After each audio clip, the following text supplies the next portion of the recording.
Au Togo, cela fait bientôt 2 mois que le ressortissant français Steve Rouillard est en détention. Cet expert comptable de 44 ans est inculpé notamment d'atteinte à la sûreté de l'État, après avoir été arrêté lors des manifestations qui ont secoué le pays début juin et ayant fait au minimum 7 morts, selon la société civile.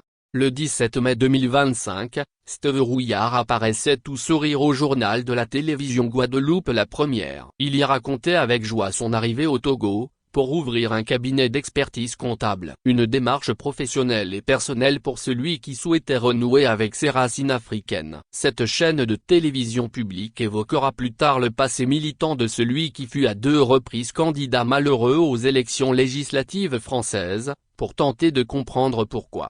2 semaines après ce passage sur Guadeloupe La Première, Steve Rouillard était arrêté avec plusieurs dizaines d'autres personnes au cours d'une marche contre le pouvoir de Faure Gnassingbé. Des manifestants ont été identifiés comme étant des étrangers, dont un Français établi au Togo depuis quelques mois, indiquait alors le procureur dans un communiqué.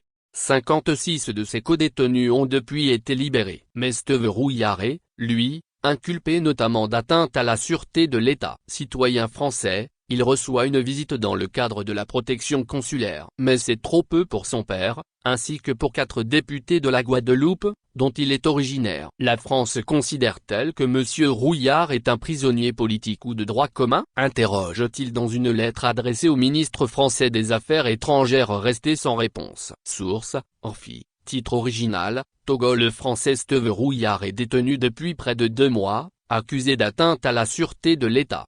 Actualité featured France Justice Pays Togo.